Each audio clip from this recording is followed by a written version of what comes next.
This is the representation of the kind of quality of speakers that we have here at West Hawaii Forum.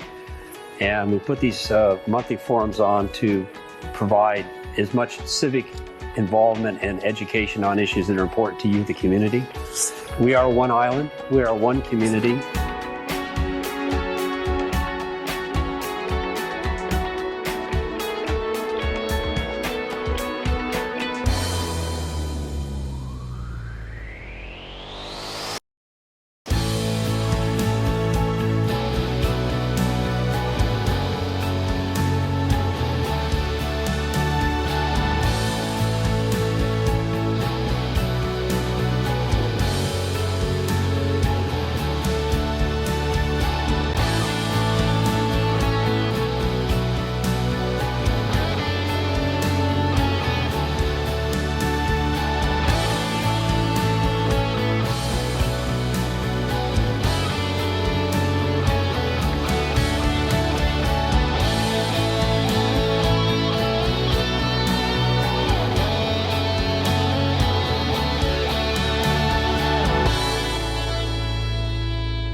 My test, it is on. Aloha and good evening, everybody. My name is Jane Clement, and on behalf of Community Forums, I would like to welcome you all to this Legislative Update Forum, and thank you for joining us tonight. We also want to give a warm welcome and a big mahalo to our panelists tonight. This is a very critical time in our state legislature. Bills are moving fast between houses, and they're getting ready to do committee conferences, and so they have a lot more work to do. And so we want to thank them for taking the time to be here and connect with us and to give us information on all the good work that they're doing on our behalf. Community Forums is a nonprofit, all-volunteer organization, and at this time, please allow me to introduce the other hardworking members of our board. Former Council Member Pete Hoffman is back there. My attorney Michael Matsukawa is signing people in outside. Miss Candy Ellsworth over there. Mr. Scott Ordway hiding behind there. He's manning our sound booth, which is very important. And our cameraman back there is Isaiah Heyer. And that's all of us. If you have not already done so, I would like to encourage you to please visit our website, westhawaiiforum.org. It's an amazing resource, and it has a lot of really great information. If you've missed any of our forums, or if you just want to revisit some of the forums that you've attended in the past, all the videos and presentations and materials are all in there for you to freely access. And while you are there, please consider donating to our organization. We do rely on our community to help us keep these forums running. And finally, this forum tonight is being recorded and will be later on broadcast on Naleo TV, I think sometime next week. And we tried to do a live streaming tonight, but we couldn't do it. We will try to figure it out at our next forum, but we will have the capability of live streaming later on. So if people can't come to these forums in person, then they can watch online on our Facebook page. And without further ado, we have a lot to get to tonight. I would like to get this forum started, and it is my honor to introduce our moderator tonight. She needs no further introduction, and she's probably one of the most recognizable voices on radio. Ladies and gentlemen, please welcome Ms. Sherry Bracken. Thank you all for being here, because it's a real nice opportunity to get a legislative update from 3 of our state representatives. And we are joined, of course, as you know, by no longer a senator or a House representative, but our own Lieutenant Governor Josh Green, the first Lieutenant Governor from the Big Island. So this is really fun and nice that we have a working Lieutenant Governor and his security guys, who are Mike and Fatu, who are very nice and made sure I didn't hurt Josh when he arrived. So that was a good thing. I urge you to also welcome Max Dybel. He's back there. He's with West Hawaii Today, and he will also record his impressions of this evening. And the Community Forums website will have this as a video later on, as well as Naleo TV. The way the forums work, as you probably know, is we will hear from our panelists about issues that they think are important to discuss. And after that, we will take audience questions. I already have several, but if you have questions, feel free to write them down. If you need cards, Jane will get them to you. Just wave your hand wildly in the air and she will rush up with a card. If you have a card, she will rush and pick it up. So I'd like to, at this point, introduce our panel. First, Lieutenant Governor Josh Green, who took office in December as the first Big Island Lieutenant Governor. And of course, prior to that, he served in the Hawaii State Senate and the Hawaii State House. Way before that, he got his medical degree at Penn State University. He worked with missionary hospitals in South Africa, mostly dealing with people with AIDS and malaria. He came to Hawaii to practice medicine as part of the National Health Corps, and that's a really important point because one of the issues we have here in the state and particularly on our island is physician shortage, and I believe that has informed him with some ideas on what he wants to do going forward. He has continued working as an emergency room physician even while serving in public office, and even now as Lieutenant Governor, he continues bringing his medical expertise to people in need. Welcome, Lieutenant Governor Josh Green.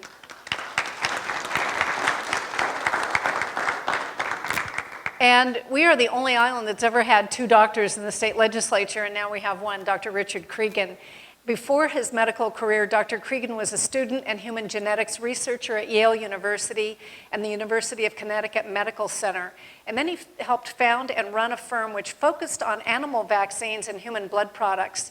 He graduated from Yale University with a bachelor's in biology. His MD is from the University of Connecticut School of Medicine, and he has a bachelor's degree in psychology from the University of Hawaii at Hilo. And he is the state representative serving from way down in Lehu all the way up to just the beginnings of North Kona. Welcome, Dr. Richard Creagan. Nicole Lowen is the next district up, and she's lived here on the Big Island for more than 20 years. She worked as a teacher, and while in graduate school, she studied planning and environmental policy, and that led to her working at the state legislature, which I think helped inform her desire to run for office. So she has been the state representative for Central Kona since 2012. Let's welcome House Rep Nicole Lowen. David Tarnas is state representative for the area from sort of like North Kona up through Waimea and Kohala. And before he did that, well, actually, he's been in the state legislature twice. He was from 94 to 98, and then he was reelected this last election. Before that, he was an environmental and community planner with public and private sector clients. He was also the UHC grant agent for West Hawaii from 90 to 94 and has been an executive with startups and nonprofits. He volunteers still with several community groups, and he's really a good musician. Did you bring anything with you to play tonight, David? No. Let's welcome Rep. David Tarnas. We would like to start by giving LG Josh Green an opportunity to take 10 or 12 minutes and tell us things. So if you'd like to come down here, that would be great. Aloha. Great to see everybody again. It's great to be home, honestly. I do get back to Big Island as frequently as I can. I'm going to be back again on Saturday, and we're even going to be doing a tour all around Big Island because I'm trying to get the guys on Oahu the perspective that we have as neighbor islanders. And specifically, that tour is going to be about homelessness. So I'm going to get to dive into a lot of issues tonight. Please give me a signal when I've got about 2 minutes left. But it's an incredible honor. First of all, thank you for having me home, and thank you for all the support over the years. It's really wonderful, and it's extraordinary to have our 3 representatives, 2, here at the peak of session. So an incredible amount of credit. Let's give them a little round of applause for doing that. This is crunch time. So without kind of further ado, after getting into Lieutenant Governor, the new position, I went straight to the Gov. He's quite a nice person, Governor Ige, and I said I want to make it very clear I intend to be a new kind of Lieutenant Governor, extremely active, and I think you're seeing that a fair amount already. I want to take on the big challenges of our time. I don't want to have any presumption, but I have experience in healthcare and with my community on the neighbor island, and also a lot of experience dealing with some of our bigger crises, our social crises like homelessness. Please make sure you use me in some way that's meaningful for the people of Hawaii. So he settled on 3 big issues that we agree that I'll work on. I'm going to get deep into one tonight. Chronic homelessness, the healthcare professional shortage, and then disaster preparedness, all of which I have some natural affinity for being an ER doc, and I still quietly come back one weekend a month to go and take call on the northern part of our island just because I don't want to stop being a doc, ever. So, homelessness, chronic homelessness, I'm going to talk about tonight a little bit from our perspective and the whole state's perspective. Here we go. Housing is healthcare.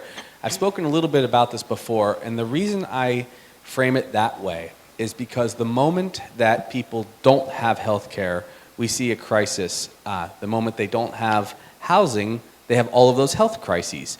We see that over and over and over again in our population that, say, has mental illness or addiction or both. And it's critical that we take up this issue because if we don't, the average spend right now per person per year, if they're homeless in our state, is $82,000 per year. $82,000. The moment we put a roof over someone's head, the cost drops 40 to 70%. It's actually 43% minimum, 73% max, that cost, which we can then invest in affordable housing, education, tax breaks, whatever the priority of the moment is. So I'm very passionate about this. Also, if a person is homeless in the state of Hawaii, their average lifespan is 51. It's 81 otherwise. So when I say housing is healthcare, I mean it. By giving someone a chance to be in shelter, you're going to reestablish that 3 decades of life that they should live. And it's also a humanitarian question in my mind. That's an individual there on Oahu. These are some of the numbers that I'd like to just show you. We have the highest per capita homeless rate in the country. 11% of the homeless who come to the state of Hawaii are from the mainland, so it's not the predominant number of people. That's kind of a myth. Although there are definitely people that float over here or flown over here from nonprofits or what have you, and it becomes a big problem because they're not rooted with family. If they don't have any family to turn to, they end up on the street, and if they have drug problems, big problem. Also, you heard what the capital cost is to have someone be homeless in our state. And finally, we've seen a lot of unsheltered individuals. I call people chronically homeless. I define it when someone's over 6 months and has either addiction or mental illness. They become chronically homeless, and that's when we have the crisis. Also, I mentioned the life expectancy and the high rates of mental illness and addiction. And we see a lot of that right down Ali'i Drive. We know it's a big problem, and there are solutions.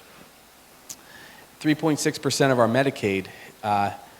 Medicaid spend goes to 3.6% of the people on Medicaid goes to 61% of the spend.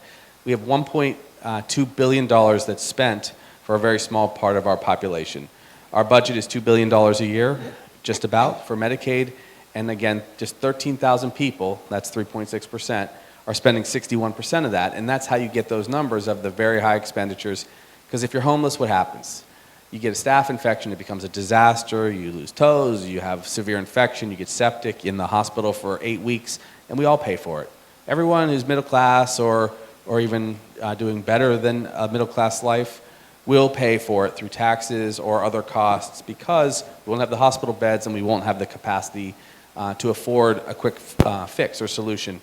That's one of the reasons I take this up. That's a guy, I was just doing wound care on the street. Except for being a Broncos fan, he was a great guy.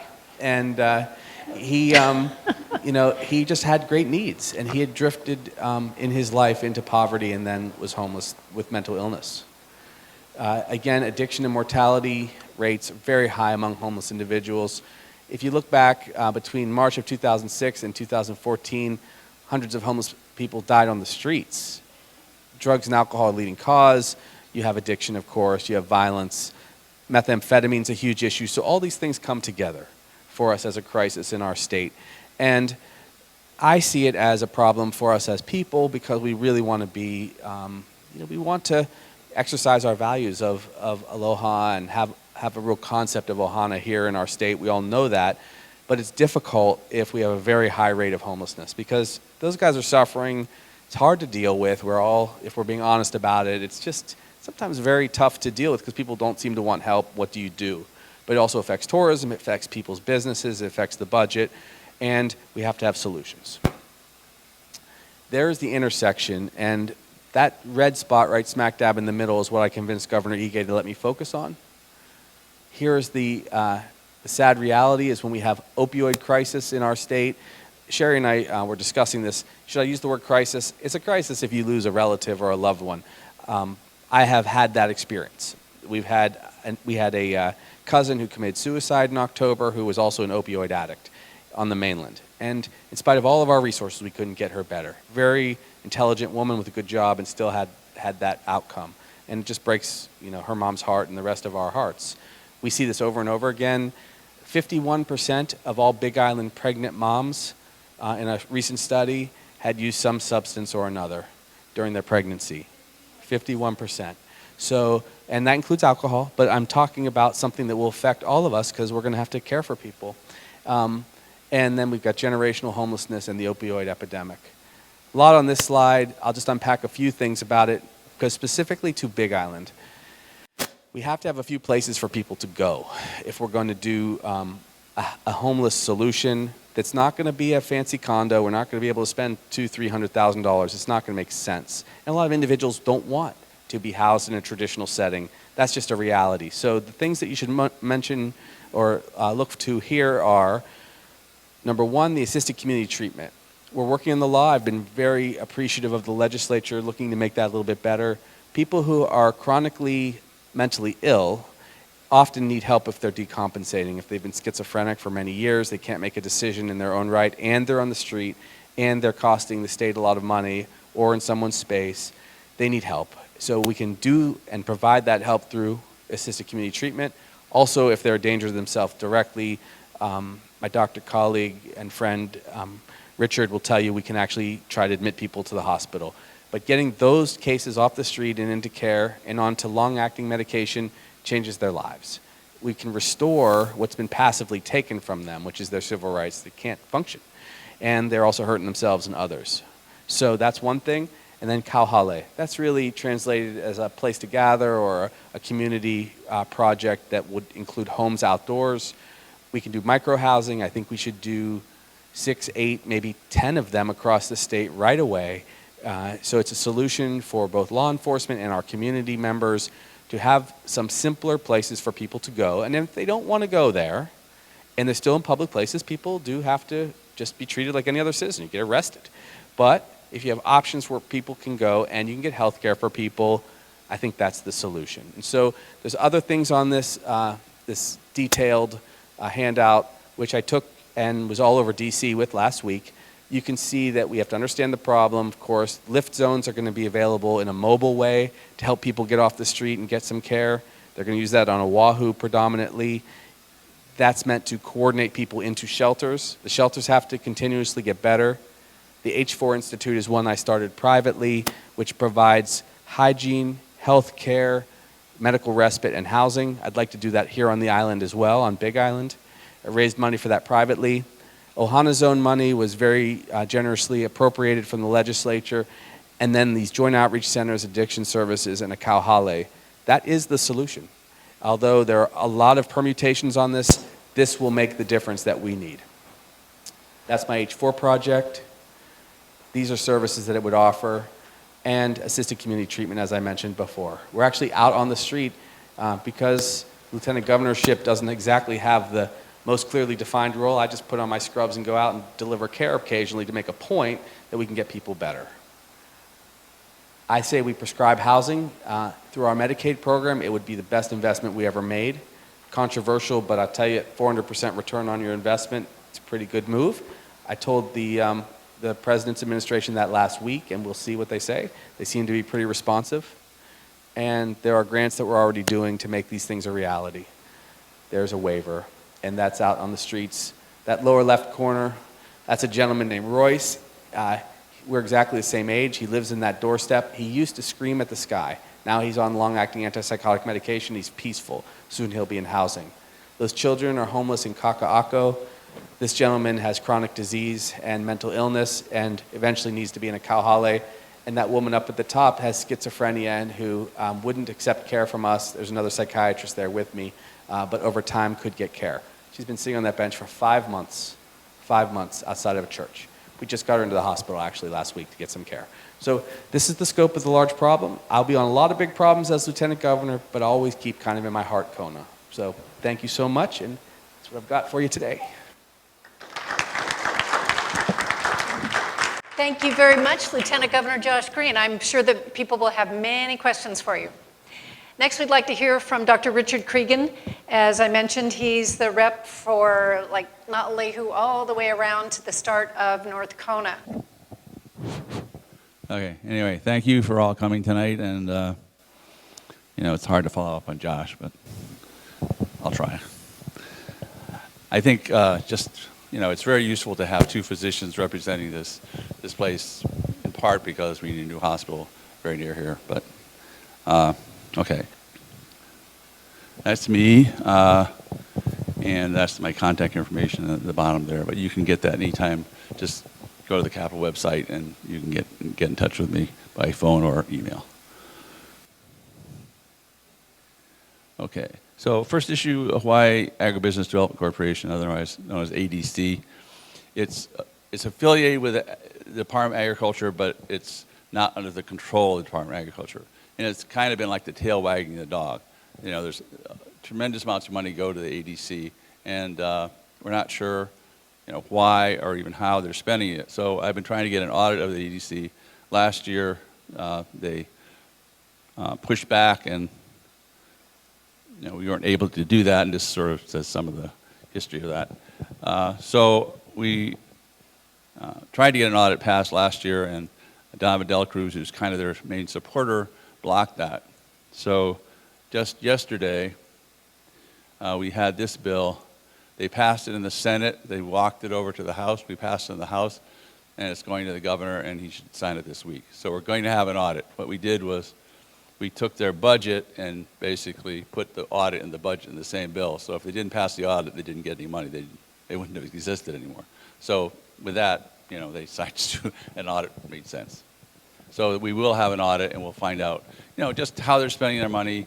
And, as I said, there was an article in the West Hawaii Today about this. Max wrote that. Thank you very much. It was a great article. And basically, it's not that I think it's an evil empire, but I just don't know, and many people just don't know what's going on with them. We want to find out where the money's been going and why. And, with an audit, we may find that out. Okay.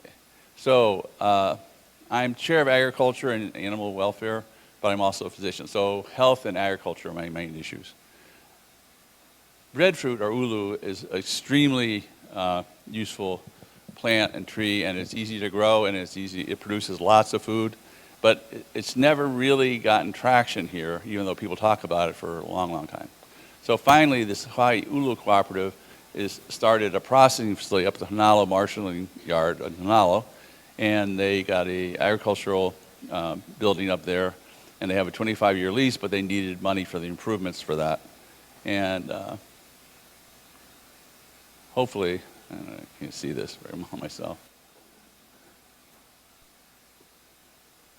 Okay, well basically, what this says is they're processing ulu, they need more room, they need more facilities, and we have a bill here that whether the bill passes or the bill money just gets put in the budget, we're pretty sure we're going to get them at least most of the money they need to increase their capacity. And right now they're processing ulu from 67 farms at last count, and that's expanding. So, we're finally making ulu a food that'll be used, much like taro, and it's gluten-free and all that. It's a great food. Okay.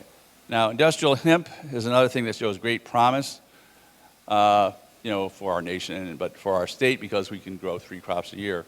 So Hawaii, if we can get it going, could have a really very robust program. So we're starting that program. What happened was the Farm Bill was signed in 2018, which made hemp not marijuana anymore, not cannabis. So it's not a Schedule I substance anymore. It's just a farm crop. And so we can do it now. We can grow it here. And we have a program that's just starting, and we have a bill. This is the sort of main hemp bill that is going to a conference next week. And, I think we're going to have good start at a hemp program. Now, hemp is basically cannabis with less than 0.3% THC, so you can't get high on it. But you can do a lot of things with it that are very helpful. Medicine, fiber, all sorts of stuff. Okay. Next is something that's near to all our hearts here is a teaching hospital, which hopefully will be near Plamanui. We need more doctors, nurses, other healthcare professionals, and we got money for a feasibility study. That money unfortunately lapsed, so we're working on getting some planning from a program with the University of Hawaii Manoa, and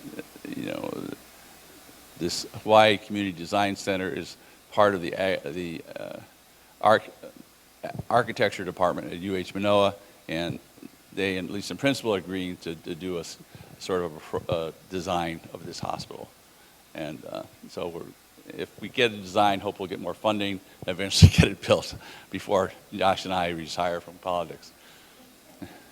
We'll see. Okay.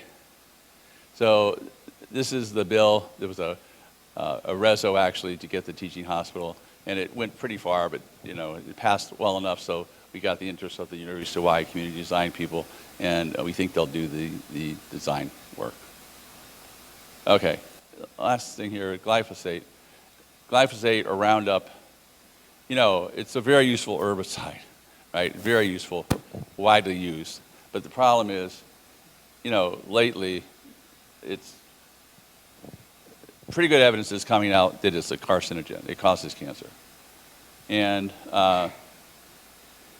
so it's an herbicide, the most widely used in the world. I mean, tremendous amounts, billions of pounds. It's used in agriculture, urban, residential, aquatic settings. The World Health Organization classified it as a possible carcinogen, and it's almost certain that it does cause non-Hodgkin's lymphoma. Okay, it probably causes other things, but this is the main thing that is suspect. So there have been 3 cases. The first one was one by a school custodian who was using it at a school in California, and he got non-Hodgkin's lymphoma, and he won that case in $289 million. So Bayer has now bought Monsanto. Okay, so Monsanto was the company that was making glyphosate. Bayer now bought them, so they're responsible for all these lawsuits. They lost that, and their stock went down 10%, and then they said a bunch of stuff that wasn't true. Their stock went back up. Unfortunately, they lost the second case, and their stock went down again. So what we did was we introduced, okay, this is some of the stuff that the glyphosate's in. It's almost everything we eat. I mean, it's just omnipresent. So even if it's present in low doses, it's present in everything. So we're getting exposed to it. So if it's a carcinogen, we need to know and address that. So I'm concerned about it being in our schools. So I had okay, this is how much we use, 3.5 billion pounds. City of Miami banned it because it affects coral. Okay, and it affects, apart from affecting plants in agriculture, it also affects forests because they use it a lot to control invasive species in forests. Okay, so what we did, we had a bill to ban it in the schools, and that didn't go forward. So we had a resolution to ask the schools to, if they're using it in this, what their plan, how are they using it? Are they using it appropriately? Do they have controls on it?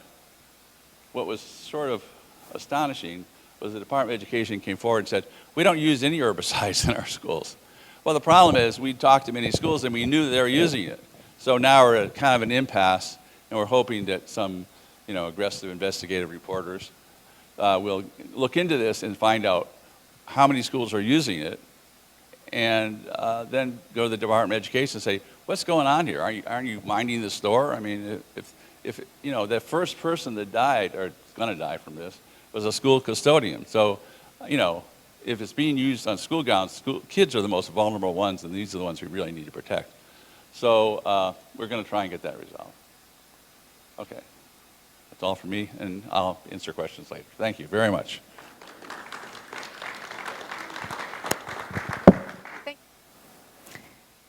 There we go. So I'm Nicole Lowen. As Sherry, thank you for the nice introduction. I've represented District 6 in Kailua-Kona since 2012, so this year is my 7th year in the legislature and beginning of my 4th term.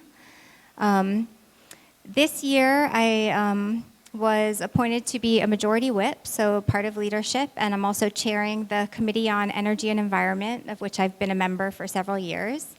And then I'm also a member of the Committee on Water, Land, and Hawaiian Affairs and the Judiciary Committee. What I'm going to do tonight, I think, is go a little bit in depth on the energy and environment bills, because that's where I've been focusing most of my attention this session. And then I have just some quick bullet points of other issues that I know are of interest, just to point out other things that we're working on, and then also a few of the things we're hoping to see in the budget this year and what are some priorities for District 6. So, sorry, that's a little bit small, but I can read it, so that helps me. So Committee on Energy and Environment, some of the main things that committee encompasses includes energy issues, which includes electric vehicles, waste management, climate change, some invasive species, and this kind of thing. So as far as energy goes, in 2014 or 15, I believe, we passed a bill to make Hawaii 100% renewable by the year 2045 in terms of power generation. And we've passed bills every subsequent year to help support that and accelerate the adoption of renewable energy.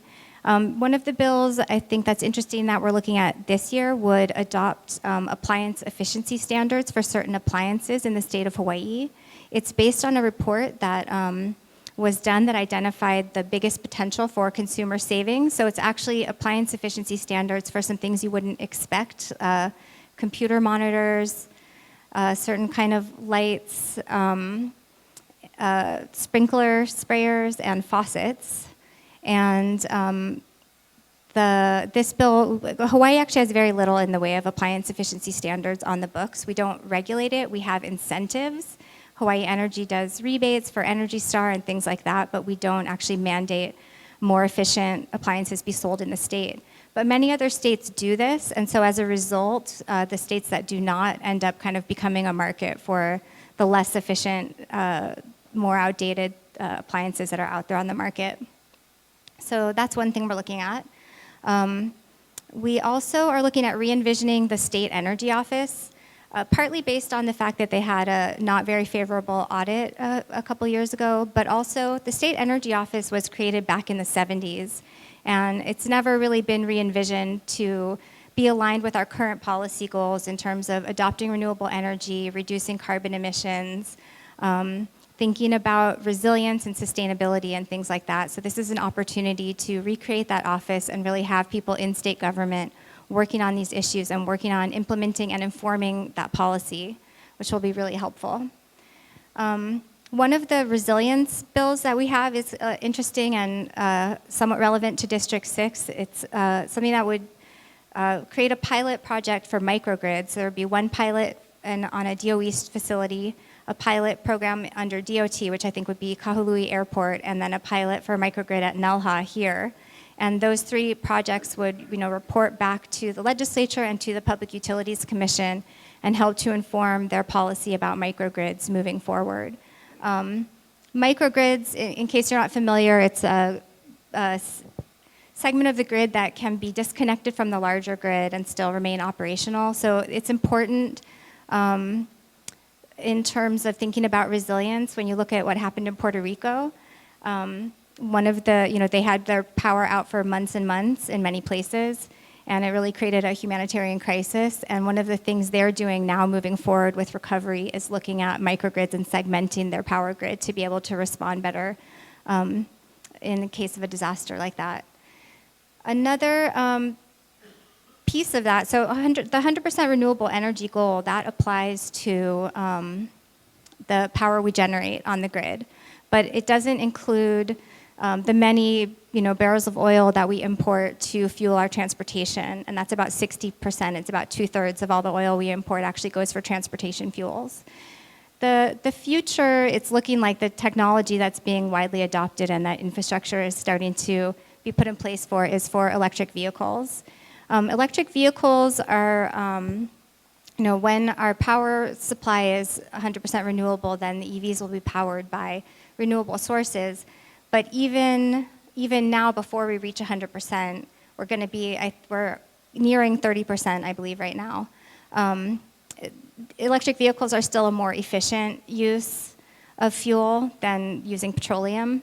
And there's also a lot of incentives in place, the way that the charging stations are set up, so that you're charging at times of day when we have a lot of excess renewable energy on the grid. So it helps actually to balance out the grid and is a positive for the utility. So HECO, HELCO, all these guys are actually really, really supportive of a policy adopting electric vehicles. So what we're doing in terms of electric vehicles this year is looking at creating a rebate program for the installation of charging stations at multi-unit dwellings, workplaces, and public commercial areas, because this will make it more accessible for everyone.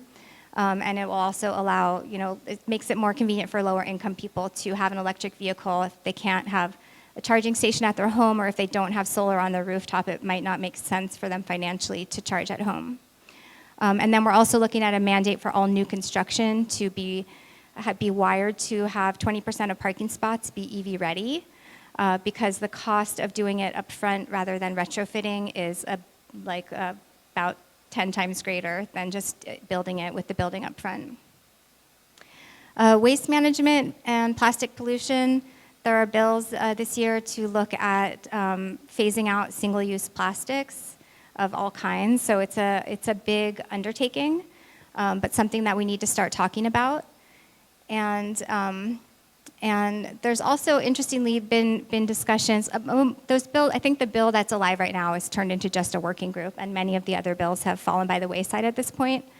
But when we were looking at the statewide styrofoam ban and plastic bag ban, many of which, the counties have already adopted these individually. The interesting thing in having this discussion is that the food industry and restaurant associations were actually coming to the table and being interested in working with us on this policy, because what they found is that it's challenging for them to have a different policy in every county. And maybe they're beginning to see the writing on the wall that counties are all moving this direction and are willing to come to the table and help us work on legislation that they will then be willing to support, which is a big step forward, because they've always been staunch opponents of any of this kind of policy in the past. Okay, I'm probably getting short on time. Okay. Climate change, of course, is one of the biggest issues that we're facing. I think we're ahead of the curve here in Hawaii in terms of setting an example and doing what we can, but there's a lot more to be done. One of the issues we're going to face in the future, of course, is sea level rise as an island that really impacts infrastructure, roads, private property, all of the above. So we need to start thinking about that ahead of time, planning for how we're going to approach it, identifying critical infrastructure. So there were several bills this year, and a lot of them were, again, looking at studying it, figuring out where the critical infrastructure was, beginning a discussion about what's called managed retreat. Again, we'll see what happens. A lot of those bills have at this point fallen by the wayside, but these things are often multi-year discussions. And I think it's very important. Shark and ray protection, I threw that on there because I know that's been in the news. That is still alive. It might pass this year, which is exciting. That was a bill I originally introduced back in 2014, I think, and introduced it for several years in a row before I passed the baton and had someone else have a go at it. And then we're also looking at establishing a sustainability division within the Office of Planning to work on many of these issues, as well as not on that PowerPoint. There's been a discussion this year that I've been pushing about establishing a Department of the Environment, and I think now we've turned it into a resolution for a working group. But we don't have a single department that is identified as a Department of the Environment and just looks at these issues and pulls together the people in Office of Planning, people in Department of Health who might be working on waste and water management issues, people in DLNR who are working on conservation and sea level or climate change and coastal management to some degree. And all these divisions of government can fit under many different, they're interdisciplinary, they can fit under different roofs, but I think at this point in time when these issues are so pressing, there's a advantage to pulling them all together and having more leadership on the issue and having a department with a mission that is about addressing these specific issues. So that, we'll continue that discussion as we move forward. Other issues, these are just bullet points, I'll just read down the list. Other things we're looking at this session, Kua Bay lifeguards, that bill is going to conference, it's still alive, we're hopeful we can pass it this year. We actually we passed a bill last year that included funding that the legislature thought was going to be for lifeguards, but it wasn't specific enough and DLNR used it in other ways. Couldn't you stop them? It's a long story, we can maybe answer it in Q&A. Minimum wage bills are still moving. Transient accommodations, there's a couple bills I think are important. One would require the platform of Airbnb and other platforms like it to directly collect taxes, so there would be no escaping from that. And another would give some additional TAT to the county for enforcement. I won't talk about housing and homeless because Josh did a good job. These are some budget priorities for Kona, which includes schools, a new classroom building at Kealakekee, Honokohau Harbor sewer line, continuing to build out Palamanui, West Hawaii Veterans Center. We got the funding for planning and design, so that's another step further in the process, and we're looking towards getting funding for construction. And then other budget highlights, I guess I'm going to skip this because I know Sherry's giving me the eye. I'm running out of time. So I look forward to everybody's questions and answers. And next up, we have David Tarnas.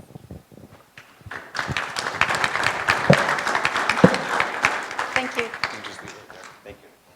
And Rep. David Tarnas, who handles from North Kona up through Waimea and Kohala.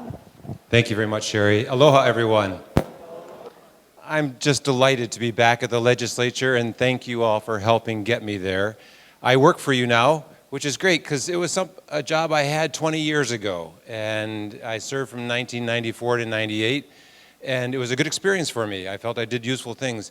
I took 20 years off to raise our children, who are now off pursuing their dreams, so I can come back to the legislature and work there. Because as you've heard from these other legislators, it takes a lot of time. It's not a family-friendly job. You're not around home much. So I'm grateful that I can serve again and again work for you. I'm going to, rather than have a PowerPoint, I gave out a handout. If you don't have one, maybe, Mike, could I get you to hand out a few more there at the table out there? I'll use this as a guide tonight, just to walk you through a little bit of it. Thanks to Nicole, I've got a slide up here that tells you what committees I'm on. So I serve on the committee with Representative Lowen on the Energy and Environmental Protection Committee that she chairs. It's a blessing to be able to serve on her committee. She's a great leader, and I'm seeking to support her in her initiatives. I also serve on the Water, Land, and Hawaiian Affairs Committee, and Rep. Lowen also serves on that committee as another member. And then I serve on the Education Committee, so that's lower and higher education. So it covers everything from preschool, our public preschools, all the way through University of Hawaii and community colleges.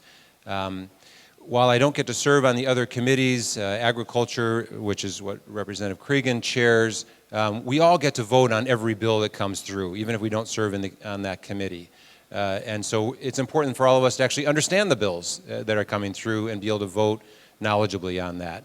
And so a couple of highlights, and then the major bills that we have passed, and then I'll go through this list briefly and then go for questions. So just as an overview, before I get into the details here, we passed two major bills early in session, much earlier than we have in years past. And that was the budget bill, the base budget, and then the next one that was also passed early was the emergency funding for Hawaii County, which was to assist in relief for the loss of tax revenues here at Hawaii County, and as to start the process to rebuild Puna. Briefly, I'll talk about the budget process, because it is unique. When I was in the legislature before, the budget was only done by the Finance Committee in the House and Ways and Means Committee in the Senate. Now, every committee chair gets to review and ask questions and approve the budget for their subject area. For example, Representative Creagan is responsible for looking at the Agriculture Committee budget, passing it out of committee through the Finance Committee, and then it's combined in the end to the full state budget. Representative Lowen is responsible for various sections of the Department of Business and Economic Development and Tourism, Department of Health, and other departments, Department of Land and Natural Resources. So it's actually, each rep gets to spend more time getting into the details of the budget, which is really good, because this is the people's money. We need to make sure that it's spent properly. So I'm getting a chance to spend more time on the budget there. The funding for Puna relief was an important funding bill we passed out. Both the House and Senate really worked together closely on that, and our Hawaii Island delegation was really well coordinated and convincing the rest of the state to support us. And this was to follow up really on the emergency funding that had been provided to Kauai and to Oahu. When they had challenges, we were asking to be treated fairly here as well. $60 million worth of funding was approved, $20 million in grants from the state to the county to help them get started to address issues related to infrastructure and getting people back on their land if possible, or at least getting them so that we can begin to rebuild the Puna area. Not subsidize and buy out everyone, because we can't afford to do that, but begin the process for rebuilding. And then $40 million in loan, which would be then paid back by federal support because of FEMA support for the emergency rebuilding efforts. So that was a really positive thing, that we worked closely with Hawaii County to make that happen, and so we were able to move those bills. Let's move now to this handout I have here. On this list on the back, I've given you some of the, now these are bills that I am a primary introducer, which means that I sign the bills. There's some of these that have an asterisk next to it are the ones that I was the first primary introducer. I basically wrote the bill. But the other ones I signed on to, they were actually written by other representatives. I thought they were good ideas, so I joined in. I only get 20 bills that I can submit as a regular member, but I can sign on to other people's bills that I think are good ideas. So I basically introduced about 200 bills by signing on to other people's bills and 20 of my own. 2 of these bills were from Representative Lowen. You see it under environmental bills, HB 556 and 558.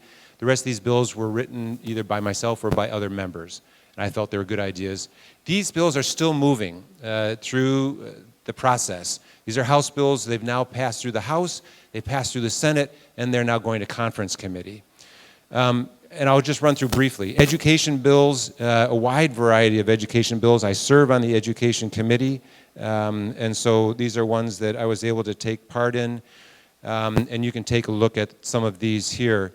In addition to the ones that are listed here, another highlight is the Hawaii Promise Program, which provides funding for students as the final the gap funding that they can't get other financial aid for. This helps them cover the final gap so that they be able to pay for funding, pay for their tuition. In community colleges, we're now able to continue that program because it's shown to be very successful.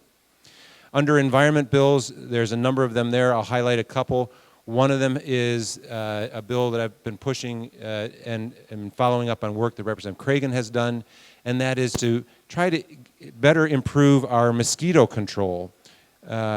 Mosquitoes not only cause public health problems, but also environmental health problems.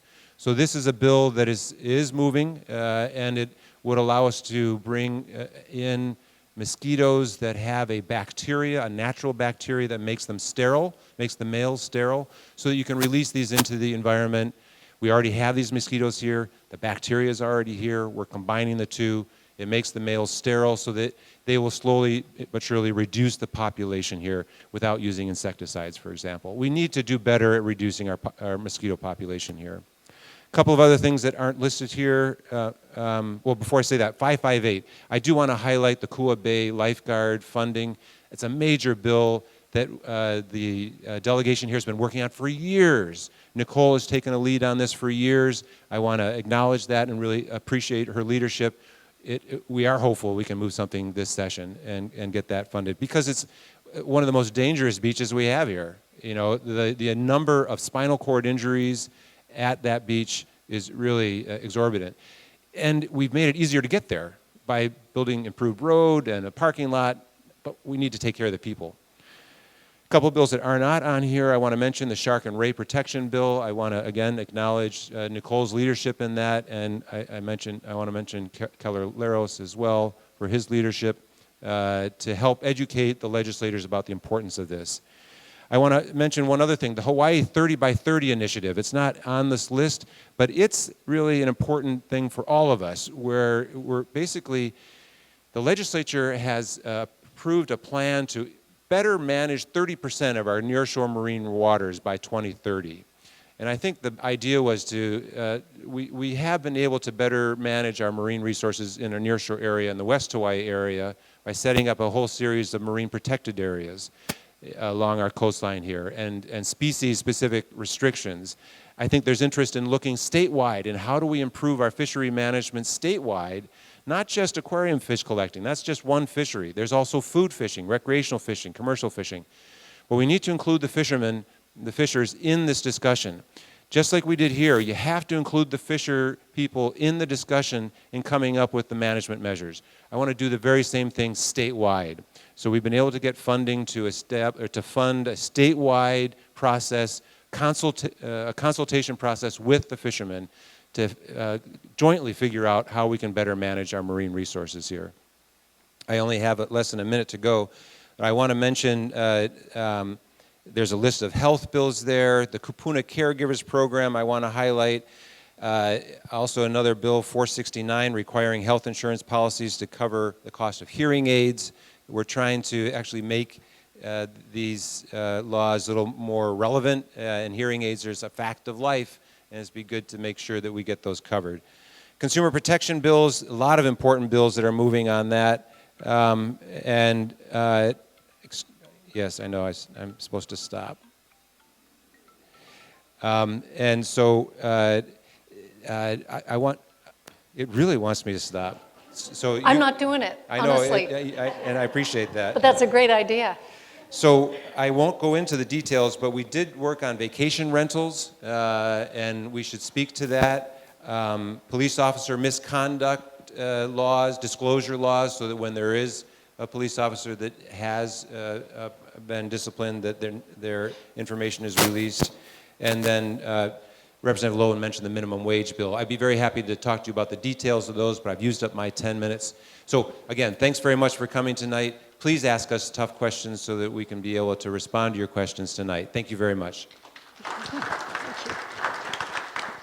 So Rep. Tarnas, as you're walking back to your chair, think about why for HB 838, which allows an eleemosynary organization that meets certain conditions to be exempted from contractor licensure requirements, why did you use the word eleemosynary, if I pronounced it correctly, instead of charitable organization?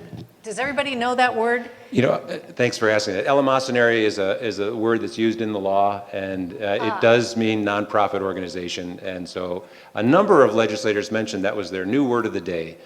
It's like they're in SAT study again, all over again. Yeah, so it's actually a bill that directly relates to our mooring buoy program, which is a very important coral reef protection program that we have statewide.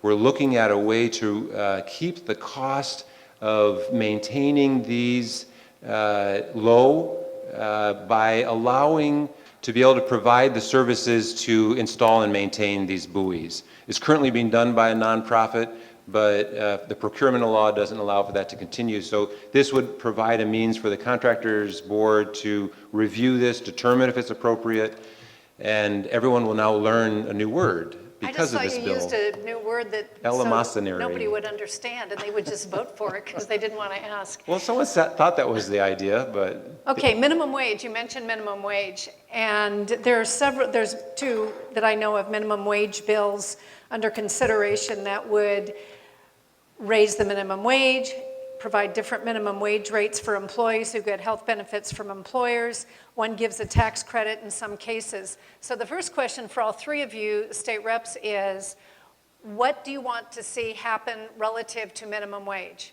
I'll answer real briefly. Answer. Yeah.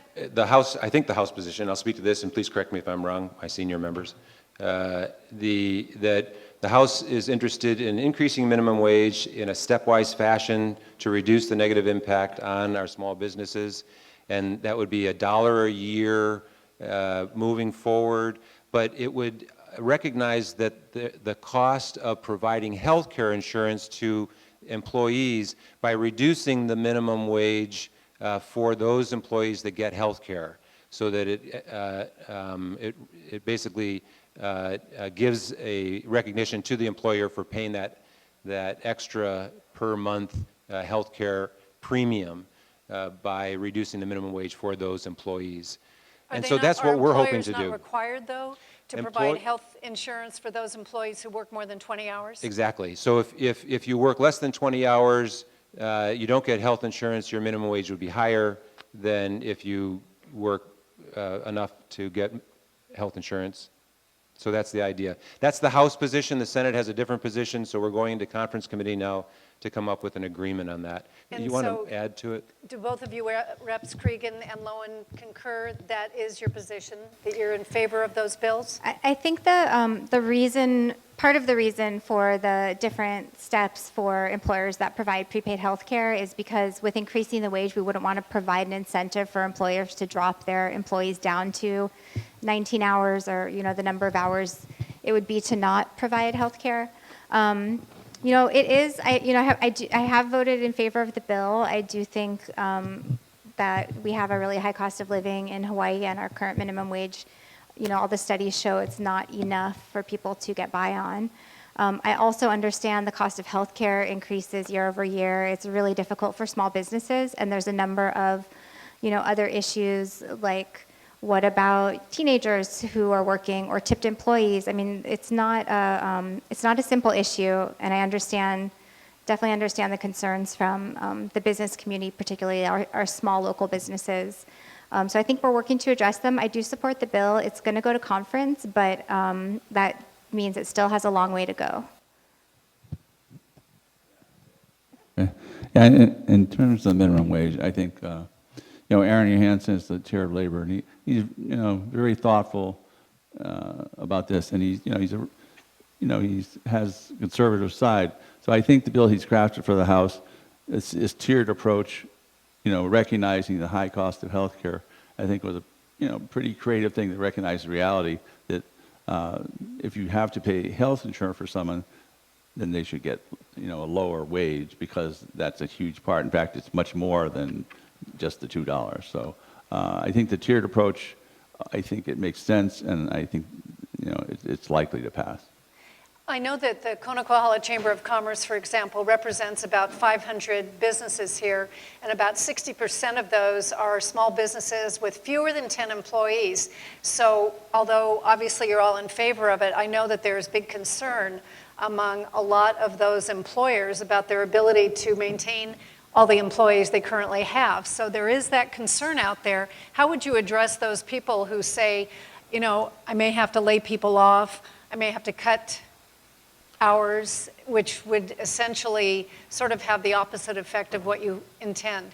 Yeah, I expect that we'll probably see some of that, realistically. I mean, I've run a business. It will be a challenge. I think there's been a number of other suggestions that are no longer in the bill that I would have liked to have seen in it, but it's not in the bill now. But things like giving an exemption for smaller companies or providing a training wage. Neither of those things are in the current bill. Maybe we can keep working on trying to get them in, but if we don't get it in this session, we could try again next year. But I think there is, a lot of traction in the legislature to get something through. I do want to mention that the Senate's position made something that I don't think that, at least I don't support, and that is provide a higher minimum wage for government employees, but anyway, it's not something that I would support. I think let's just try to be, don't try to be too fancy. A higher minimum wage for government employees? Yeah, it was up higher. The Senate version was, I think it was like 17. Wow. The only interesting thing about that is we already have a problem with unfunded liabilities, the benefits, the health care that we're going to have to provide after, and that's true for both county and state. So it's intriguing that the state legislature thinks they should raise. The Senate. Okay, the Senate. We don't work in the Senate. Okay. Yeah, I think the other proposal that was on the table this session was to allow each county to adopt a higher minimum wage if they wanted to, which of course creates issues for businesses that operate in multiple counties, and I don't think that's getting any traction, but it does address the fact that like the cost of living, for example, in housing is really high everywhere, but particularly Honolulu, it's different on different islands, so I think that was the argument behind that. But no, I think we're really cognizant that there's issues for small businesses and trying to work to address them.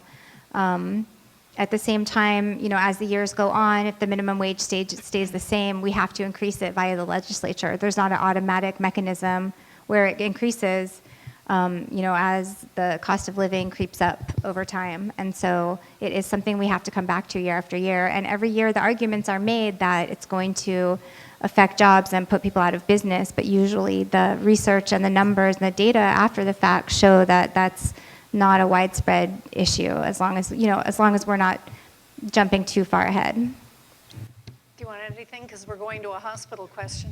Yeah. Well, I think, the fact that we're phasing it in, over several years will help. I mean, people will be able to adjust. I mean, Chamber of Commerce always doesn't like these bills, and I understand why.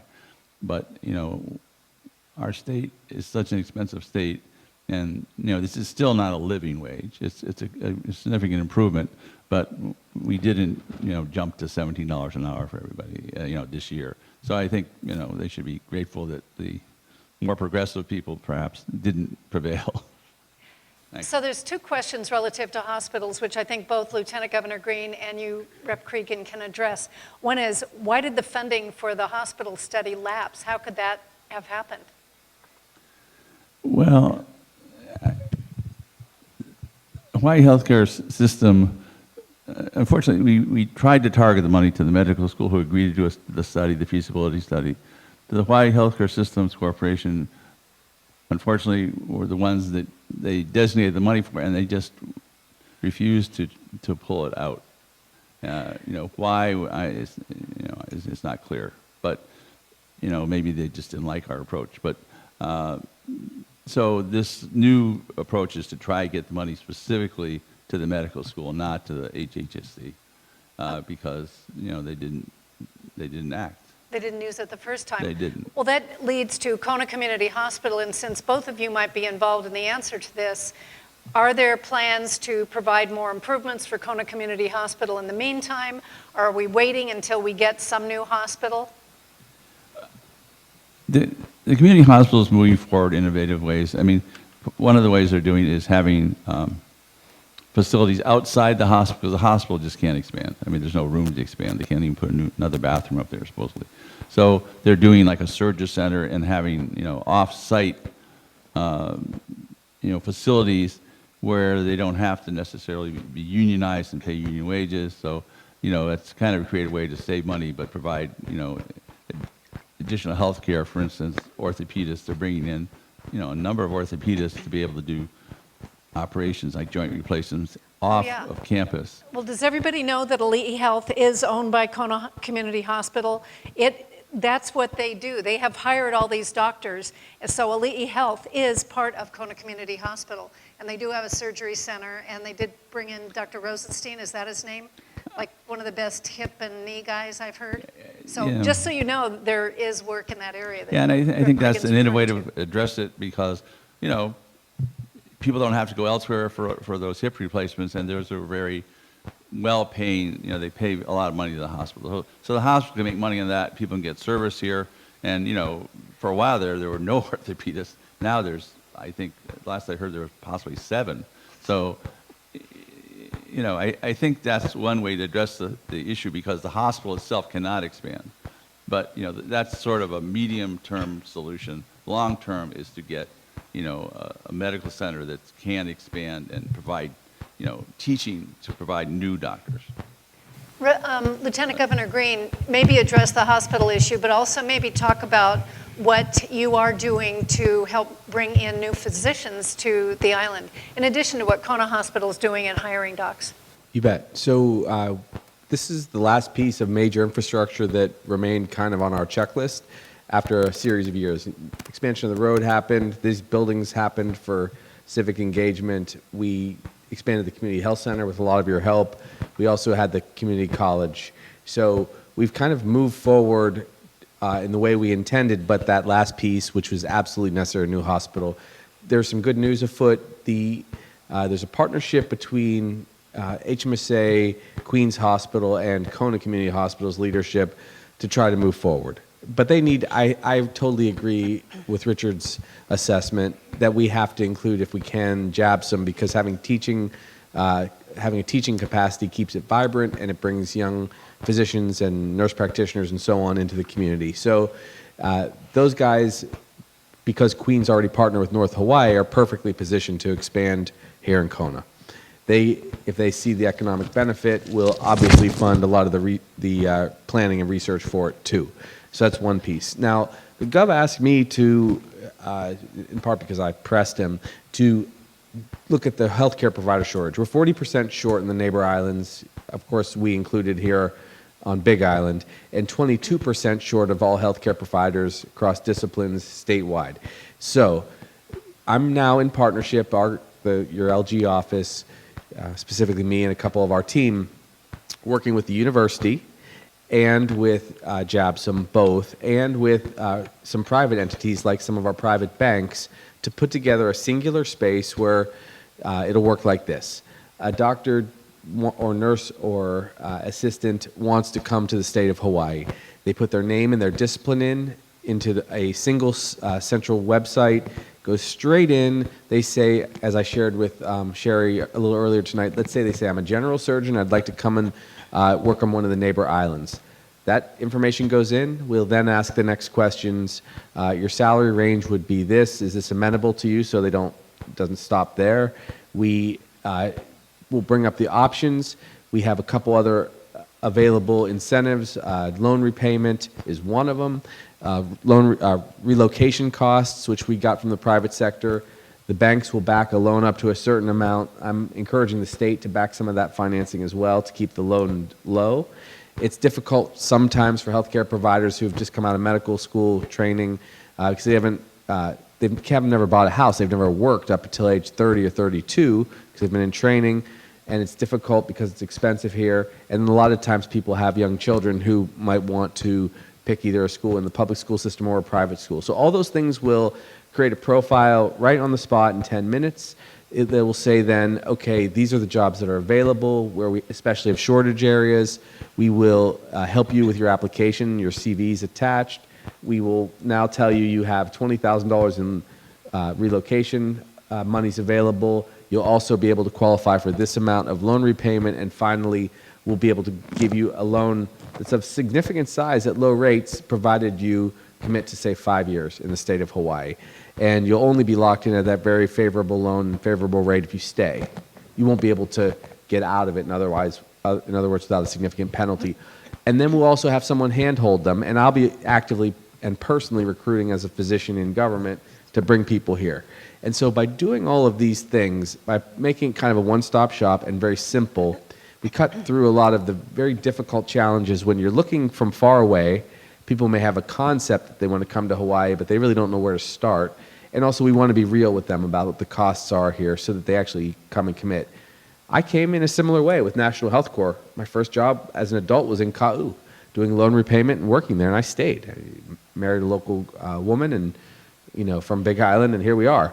But it's not going to be the usual model to lure a doctor in here and have him go and become lieutenant governor and stay in the state of Hawaii and practice. So we're going to try this other model, and I think it's going to be a lot more effective.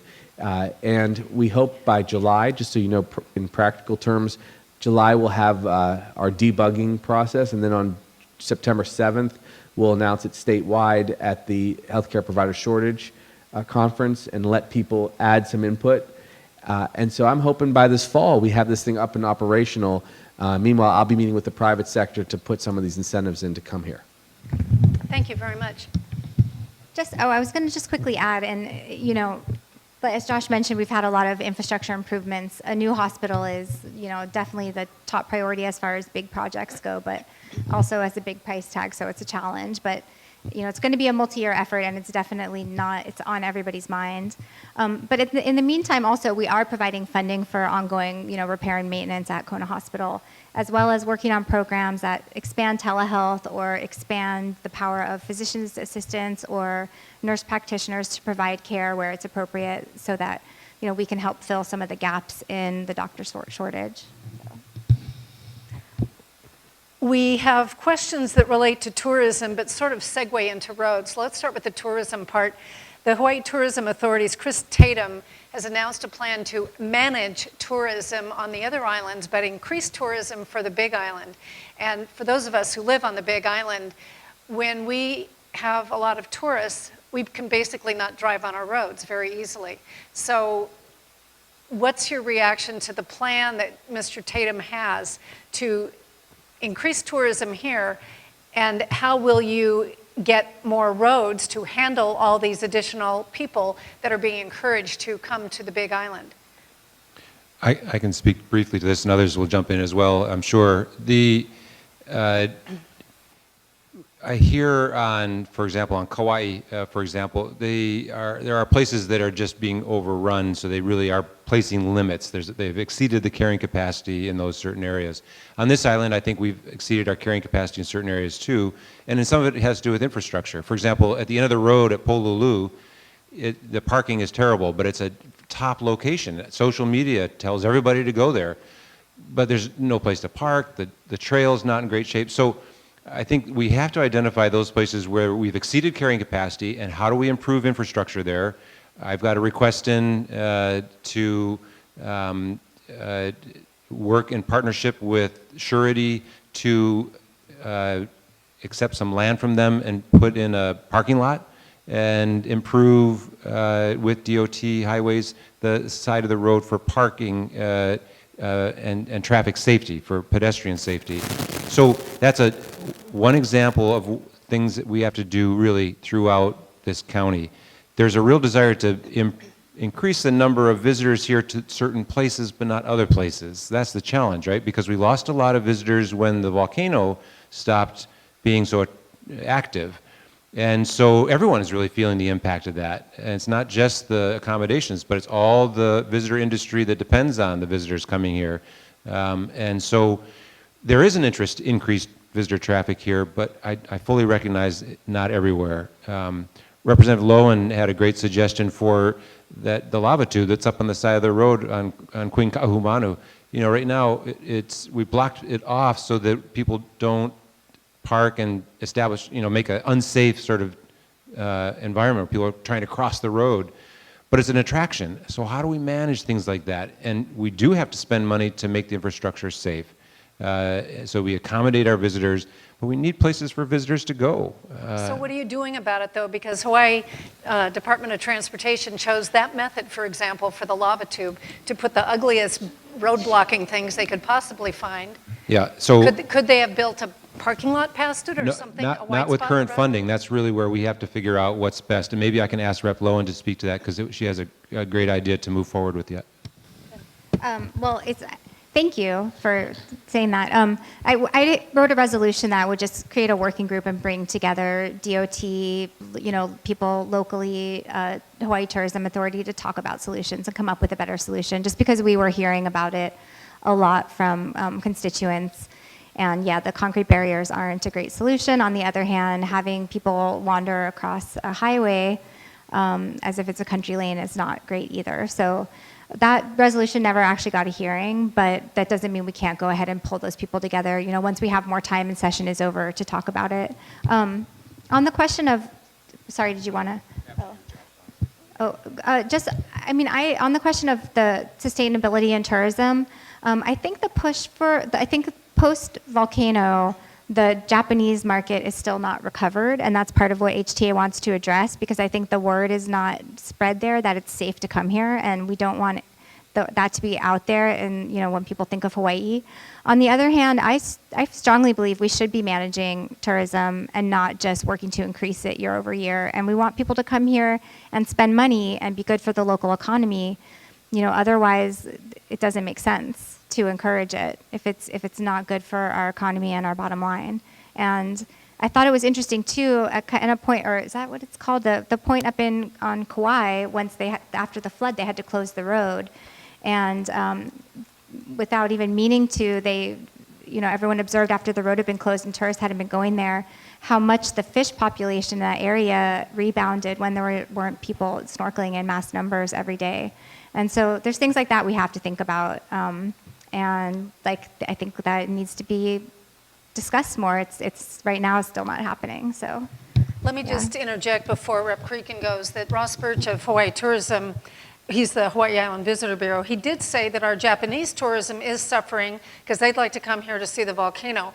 Of course, the solution that HTA has chosen is to do a bus tour in California. So it's like, that's not going to help get those Japanese tourists back. But as I was told, that's where we get the bulk of our tourism from, is the West Coast. So if they do a bus tour all the way up the West Coast, that's where the tourists are. Even though the Japanese tourists are the ones that are really I mean, I can't speak for HTA, but I think that was part of their plan, but that wasn't the part of their plan that was addressing Japan. I think they have plans for outreach in Japan as well. But yeah, it is an interesting choice. I agree. I was just going to comment, ironically, I had breakfast with Mr. Tatum this morning, and so just to give you some scope, they have about a $79 million budget, and $40 million is for promotion and $30 million is management. Interestingly, I'm not saying that's good or bad, I'm just saying that's what it was, so happen to have that on the tip of my tongue. Also, he's a pretty reasonable person, so we can reach out to him and find ways to make their plans work for us on Big Island.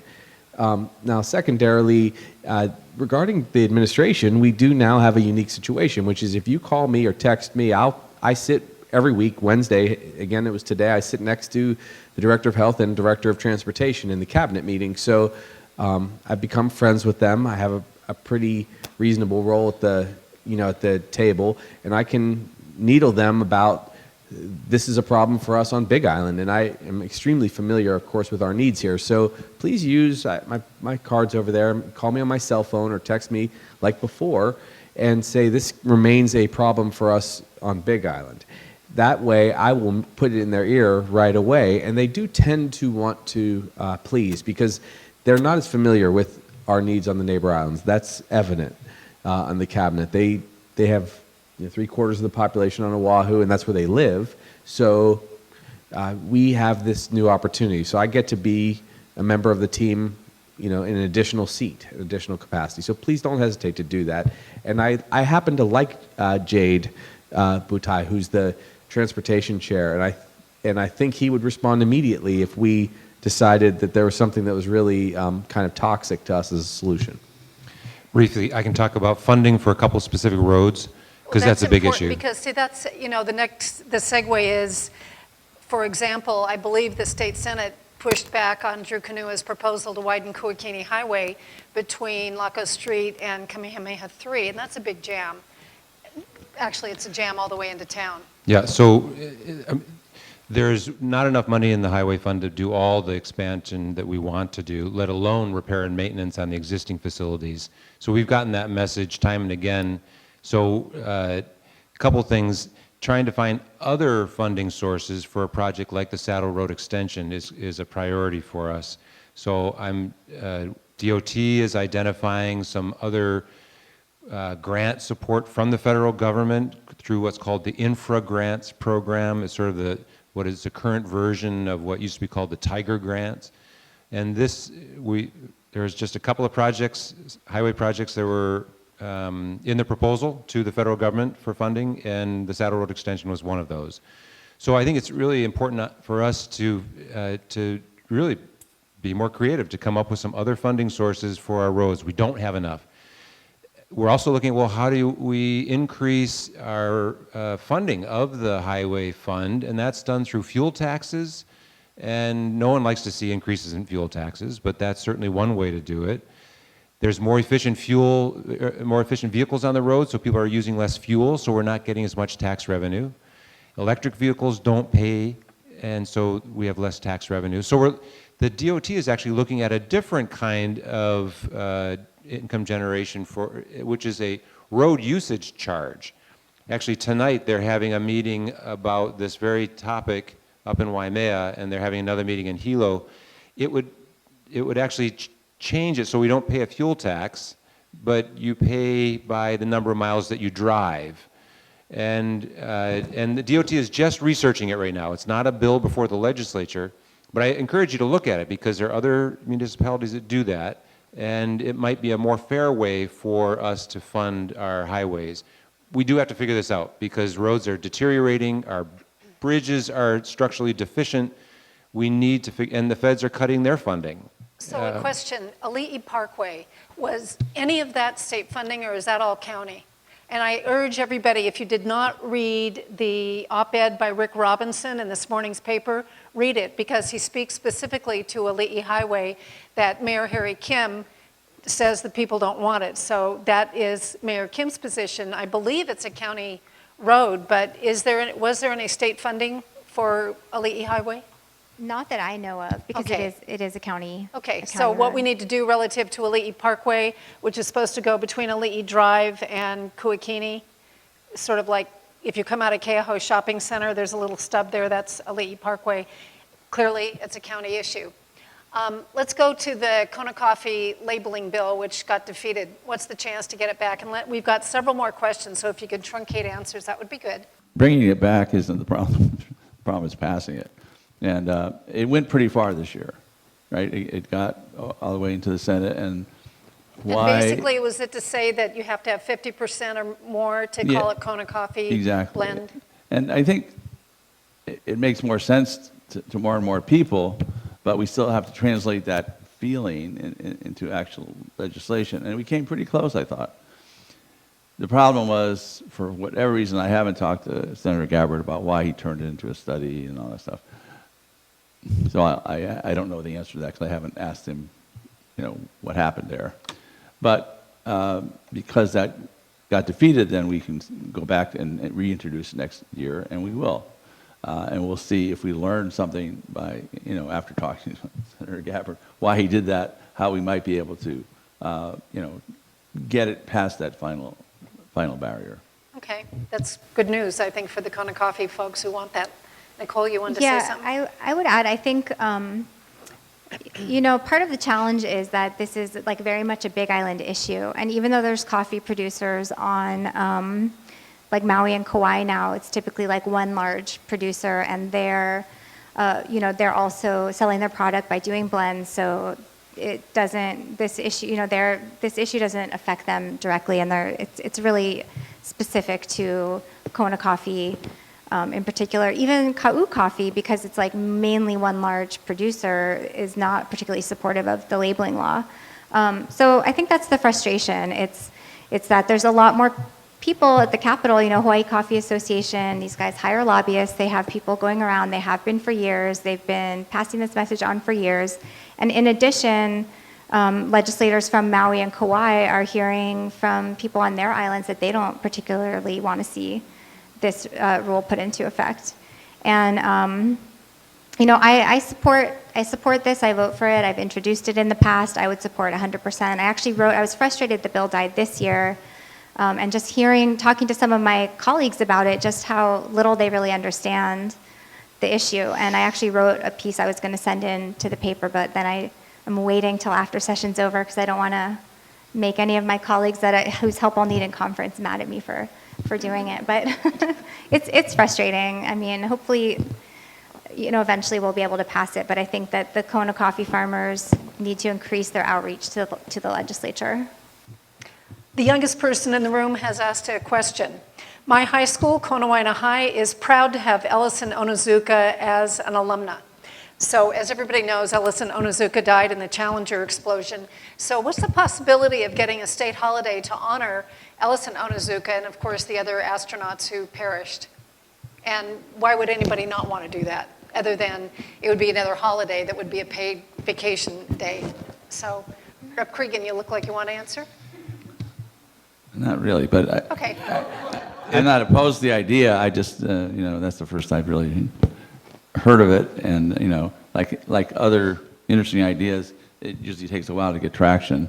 But if, whoever has that idea wants to introduce the bill, I'd be happy to introduce it for him. So what you need to do is talk to your reps. If I could just mention, I think it's really a lot of untapped potential for us to celebrate our history with Ellis and Onizuka and our connection to the space program.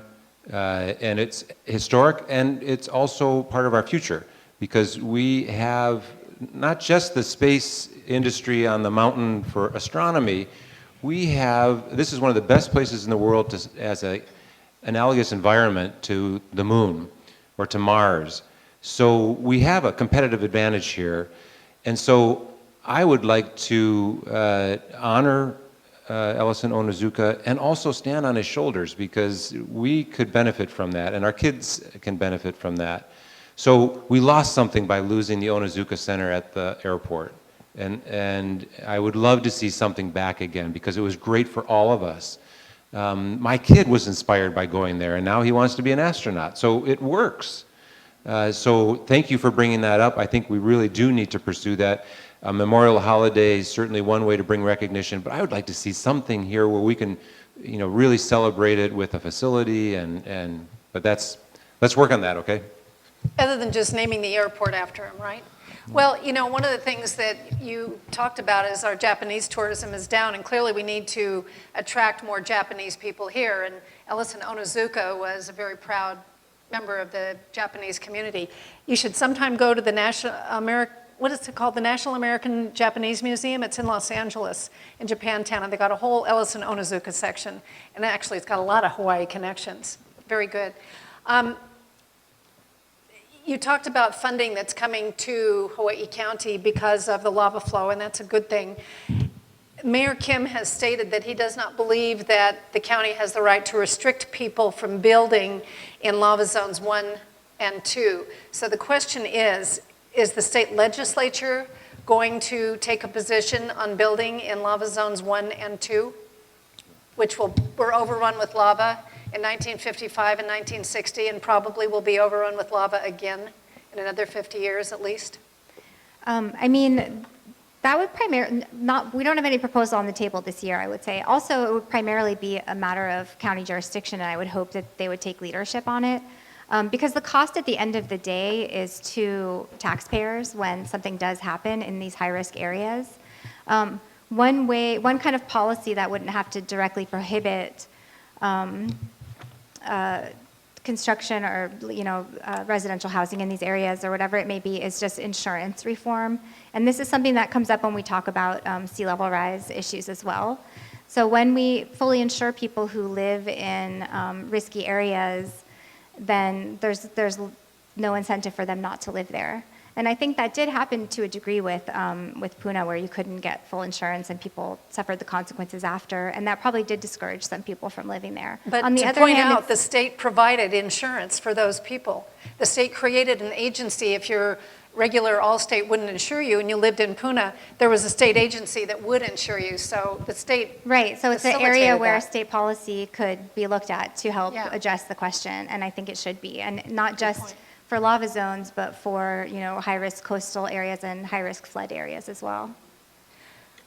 This is a question that I want all of you to weigh in on, but also Lieutenant Governor Green, because you are a physician and maybe you can help make this happen.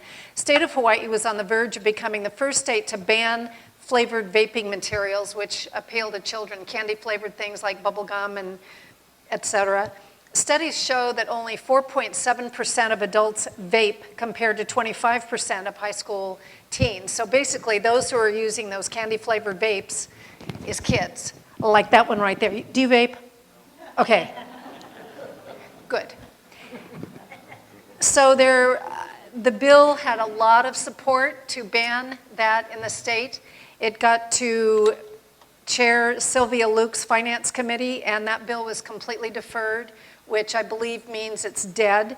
There is a second bill which proposed to regulate vaping, just as smoking is vaping, and that, under Chair Luke, was amended to a bill that will now punish children who vape by fining them, and I suspect that's not a very practical solution.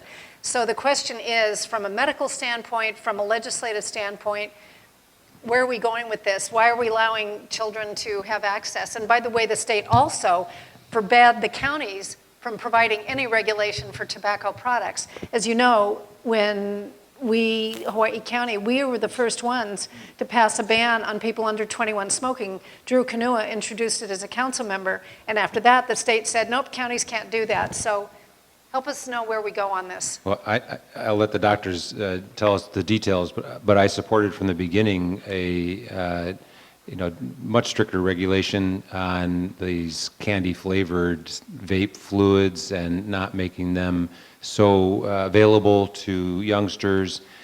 So I was surprised when it was deferred in Finance Committee, and I don't agree with what I understood the rationale to be. So this is not over. Maybe it is this session, but it's still an issue we have to address because the health issues are very plain and very obvious.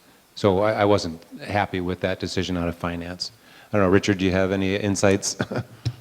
I don't think there were really good reasons for that bill failing, but so when that happens, you just bring it back and try and. But I've gotten really concerned about just why we still sell cigarettes in this state. I mean, they were supposed to be, C. Everett Koop, he wrote the foreword to Merchants of Death, which was a 1988 book, and he said, we will, get rid of smoking by the year 2000. Well, that's almost 20 years after that, and we still sell cigarettes. So are you introducing a bill to ban cigarettes? Well, to raise the age, okay. Part of the problem with cigarettes, but also vaping, is that they really have deleterious effect on pregnant women and their fetuses, and also just SIDS. I mean, 25% of SIDS deaths are caused by women smoking. So even if they stop smoking while they're pregnant. Sudden infant death syndrome Right, is what he's talking right. about, when So, babies die while asleep. Yeah, so 25% of those cases is caused by women smoking. Even if they stop smoking during pregnancy, their babies still die after they're born. So I think my push is going to be banning vaping and combustible cigarettes for anyone up to 40 because, the age of, the Childbearing. Yeah, the childbirth, right? Because if you don't do that, if people can buy cigarettes, if you're a guy, you can't ban cigarettes just for women.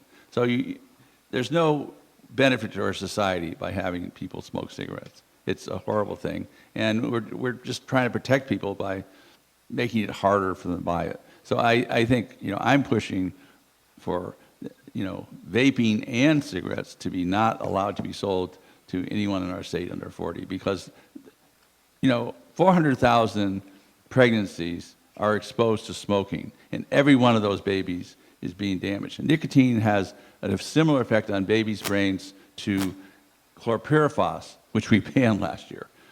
And so all those babies' brains are being damaged, and they've been doing that. That's been happening for years and years and years. That has to stop. And vaping is no better. In fact, nicotine is higher in vaping than in cigarettes. So, they have no warnings about pregnancy in their advertising. So practically speaking, if you were to introduce a bill that would ban both smoking and vaping, would you think the chances would be better of that passing versus a bill just banning vaping? I think so. For kids?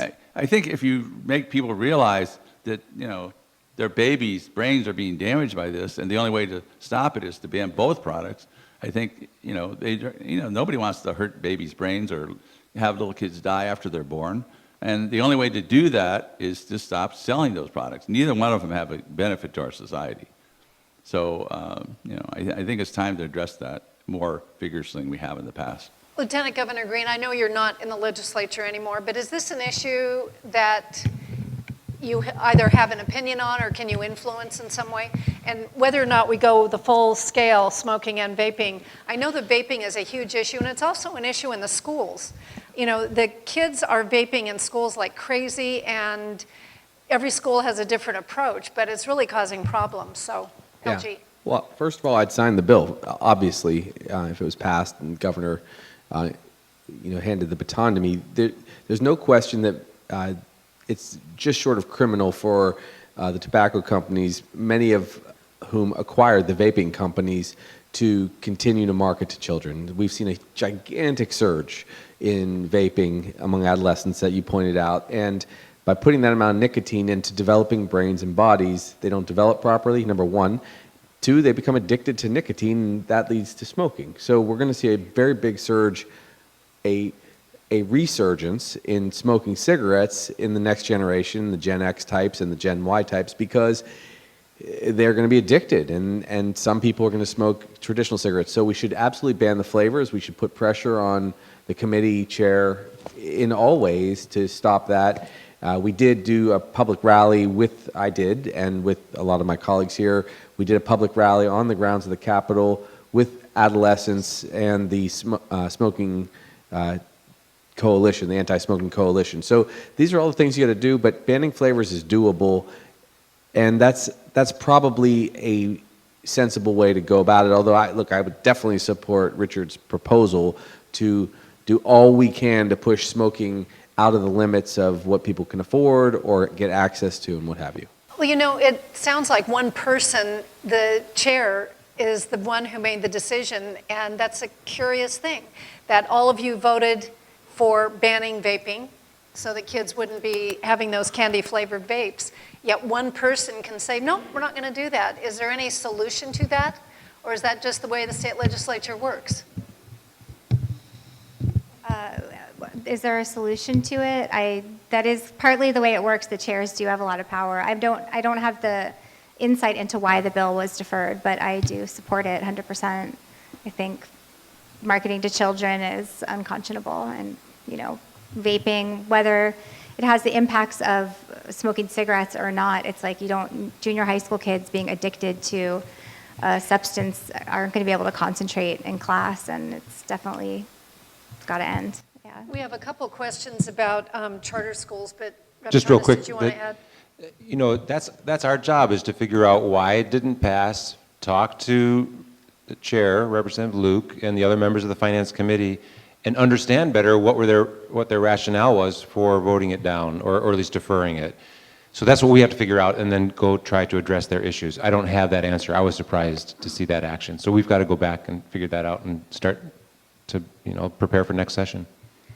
So, do any of you get campaign contributions from tobacco companies? I do not. Or from vaping companies? I do not. Do you? I use the other microphone, the one that's got the red light. Yeah. When vaping came out, thought is that a yes? Yes, from Altria, but that's because I was trying to convince Altria to essentially replace their cigarettes with vaping. The more I looked at it, though, the more I realized, unfortunately, it's not the solution to smoking, and it's just as dangerous for teenage brains and pregnant women. So at this point, I'm not planning to take more money from them, but I'm also, I put in a bill to phase out cigarettes sales in the state. So I don't think I'm on their favorite hit list for Okay, for just checks. wanted to know, because it seems to me there's got to be a reason why one individual would not go for something that had such broad support that makes so much seeming sense. Anyway, well, let's go to charter schools, and there's a couple questions. One is, the questioners point out that we have about 4,000 public school students on this island attending charter schools, and as everybody should know, a charter school is a public school. And the first thing is that many of our students on this island are eligible for free or reduced lunches. And Department of Education used to prepare the food for the charter schools for these kids, but they suddenly stopped doing it. So the kids who are eligible for free and reduced lunches at charter schools are in a very bad way. Some of them have asked for funding so that they could build a cafeteria, a certified kitchen. The legislature's not funding that. What's our solution for feeding the kids who are eligible who attend charter schools?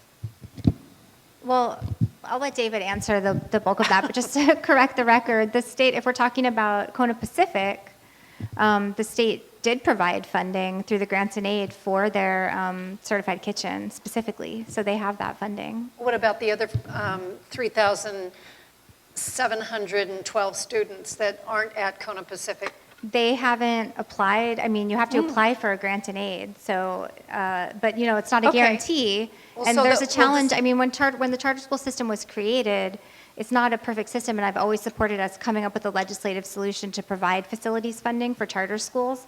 But it is part of the you know, deal when the whole system was created that they don't have the facilities funding piece and that they need to figure that out on their own. So, but we do still step in through the grants and aid and have provided a lot of funding for charter schools throughout the state. Well, apparently over all the charters years. don't know this because the question said that the legislature had denied this funding.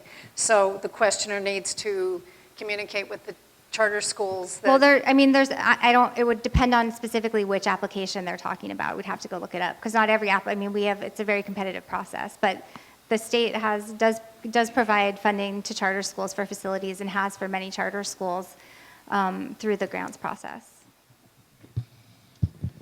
There are a couple of grant applications in this year for charter schools for kitchens, certified kitchens, but that's through grant and aid funding, and that is ad hoc. It's, you know, one school at a time. So we did have a bill in the House that gained support in the House, which was to provide infrastructure funding for charter schools because they are behind, and so we do have to address that issue. There's also an issue of how the charter schools are being, what their oversight is for their finances. Is that the other And bill, that's the- 622? Yeah, 622. Okay, there were the questions about that That's as yeah, well. and it's a very concerning bill because it's basically setting up a purchase order system for all charter schools, which I think is really not it wouldn't be something that would work well. The Charter School Commission is not able to process their paperwork quick enough to be able to do a purchase order system so that the cash flow would actually be able to work for running a school. So I've been on the Education Committee and I've been saying, if you're going to do this, because Chair Luke wanted to do this because of some schools that have been under federal investigation. So I said, if you're going to do this kind of oversight for purchase orders for charter schools, only do it in those schools that are under federal investigation. The rest of the charter schools, let them continue to have autonomy and their own governing boards oversee their financing, and we should not cause more administrative hurdles for them. They already have too many. So that is a concerning bill. It's going to conference. I hope to influence it so that it either doesn't make it out of conference the way it currently is, or it only applies directly to those schools under federal investigation. Rep. Creagan, the state did not pass a ban on glyphosate, correct? And is it clear why, other microphone, is it clear why that was, and then is there a plan to reintroduce? Yeah, I think right now, more and more, it's becoming more clear because of these lawsuits, because, you know, when you have a lawsuit, you get into the weeds of the company's records and you find out a bunch of stuff. So I think glyphosate, you know, which has been touted as something that's totally safe, is not totally safe. And how dangerous it is still not clear, but, you know, my goal will be to make sure that if the DOE says it's not being used in schools, that it's not being used in schools, and it shouldn't be. Going forward, you know, how far to expand that, you know, I think it'll depend on what we hear about. But, you know, at some point, our nation is so dependent on glyphosate, our agricultural system is so dependent on glyphosate, that it would just change agriculture tremendously if it was suddenly banned. And although in, you know, EU, many countries there are banning it, but, you know, it's divided in the EU as well. They keep, you know, letting them get another 5 years of registration, but France doesn't want it and Germany doesn't want it. So I think for next year, I'm going to basically, based on, you know, hopefully some investigations on how many schools are using it and why DOE isn't owning up to that or acknowledging it or guiding it. If they say they want to use herbicides, I'll support that with another bill to ban it on schools. I think it would pass. Okay. Lieutenant Governor Green, since you represent the governor's office at this point, the county of Hawaii did not put any funding into homelessness. And I know you spoke in your presentation that the governor is going to step up, but give us some more specifics about what you see happening around the island, and particularly in West Hawaii, relative to homeless housing or getting the homeless folks off the streets. Thank you. So I did put a note over to the governor's office and to the ledge to ask for $15 million on our behalf for these kauhale, so these small communities to house people. There also is money that is available to the mayor now. We set aside some additional monies called Ohana Zone monies from that $30 million the legislature passed. I guess in the very odd place where I was one of the sponsors of that bill, and now I'm in the administrative branch, just crossed over. And so I'm a firm believer that we should let the counties each have their piece of that pie.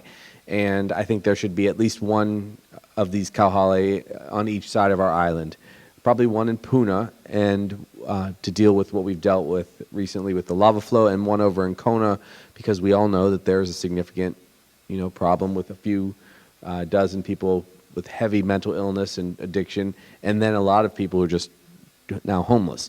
So each side should have it. About $2.5 to $3 million is necessary to build a kauhale, to build this outdoor living community. You need to take a free piece of land to make that possible at all, of course, and that's what I'm doing to get a statewide inventory of the pieces of land in each region, including, of course, our whole Big Island community. So you can get a lot of advocacy from me on this. Because the largest population of homeless are on Oahu, it is easier to target those three areas, but the big three areas over there, Waimanalo, Waianae, and downtown, but we deserve it here too. So if there's a second round of funding that comes out, I actually quietly crossed over back to the legislative life and whispered to some of my colleagues, be very specific of where you'd like this so that there's no ambiguity when it is appropriated. If you want a homeless housing solution project in Kona or Puna, just put a proviso in the budget. Just say, hey, do it. I spend a lot of time with the governor's housing coordinator, homeless coordinator, and honestly, it would be probably easier for him to just have more direction. Because when you give $30 million to the administration, any administration probably in the country, they're going to go back to the projects that they were already working on, try to beef them up and do more with them. This is a bit more novel, which is really what the Ohana Zone project was meant to be. Incentives you talked about for electric vehicles, will that apply to trucks, buses, commercial vehicles? What we're talking about in terms of incentives this session is actually for the charging stations. So it will be charging stations installed in areas that are, public access or that multiple families or people can use. So people have to go to a shopping center if they want to charge their vehicle. But this question has to do with, is there some incentive to get all the... For the purchase of vehicles? Or? Well, I would think that's what they mean, is try to get commercial vehicles to be more electric vehicles, county vehicles, state vehicles. Sure, there's a couple things. There's currently a federal tax credit for purchase of electric vehicles that is probably, it's a capped amount, and that cap's going to be reached soon, so that's probably going to go away. There's no state incentive for purchase of electric vehicles besides there's some like free parking and HOV lane things that probably are most exciting to people on Oahu, but they're still pretty minor.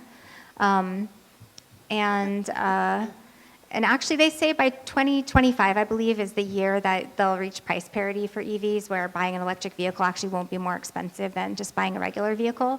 And as far as county fleets and buses, we are considering a bill this year that would allow for performance contracting for electric vehicles for county fleets. So that's, it deals with the procurement code, and that's a piece that would help incentivize that. But I think the counties, generally the discussion is moving in that direction because it makes a lot of sense for the government fleets to be EV or hydrogen powered potentially. Does that help answer that? If that's the answer, that's the answer. Yeah, that's the answer. I'm not quite sure if we were getting at something else. Yeah, but what we're considering right now is to get more charging stations in place. Because, when you buy a car, you're going to be able to fill it up with gas wherever you go, and you just don't want to have to think too hard about the convenience factor. And so we need to, if we expect there to be widespread adoption of electric vehicles, then the number one step is building up the infrastructure. And by building up the infrastructure, we're also democratizing it so that electric vehicles aren't just this thing for wealthy people who can afford to be the early adopters. Because right now, even though Hawaii is the second state after California in terms of per capita, how many people have EVs, it's still less than 1% of all the cars on the road, so we have a long way to go. There's another question about energy goals for the state, since by 2045 we want to be energy or all renewables. So one of the questions is, why doesn't the state redirect public education towards a higher level of technical education rather than just focusing on going to the university? Yes, absolutely. So there is a recognition at the legislature that we need to open pathways for students to be trained in technical skill areas and not necessarily only see a path that takes them to college. Community college, the Palamanui campus here is a great example. We need other technical pathways to get people trained for work, whether it's as an electrician, a plumber, or carpenter. The challenge, I think, is going to be for us in the higher education system, in our community college, in our high schools, community colleges, especially, to make it easier for our high school students to be able to have access to these training programs, and that we celebrate their success when they follow through and they get certifications, so that it is recognized as a success, that you don't have to go to college in order to be a success. So I think we do have some programs that we're supporting at the high school level and in the community colleges to address that issue, because that's exactly what we have to do. Rep. Lowen, there's a question about saying that you failed to schedule the aquarium ban bill in time to meet deadlines. What's your strategy on that bill if you didn't want to schedule it? There was actually, for that bill, there was an agreement that the Senate version would get heard, which it did, and crossed over to the House. And when it came over to the House, my committee was not the lead committee on it. It was Waterland, and Hawaiian Affairs, and the chair of that did not want to hear it. Sorry, there's a bug up here flying in my face. And I actually did ask him to hear it because, there was a lot of interest in having that discussion, and I think, with the environmental review of the industry pending, it's an opportunity to have that discussion with a little more distance from the issue, because a lot of people are currently not out there collecting and are finding other things. There's not a lot of, a lot of these businesses don't currently have employees that would be affected by, cutting off their business overnight. But it wasn't up to me to schedule it or not.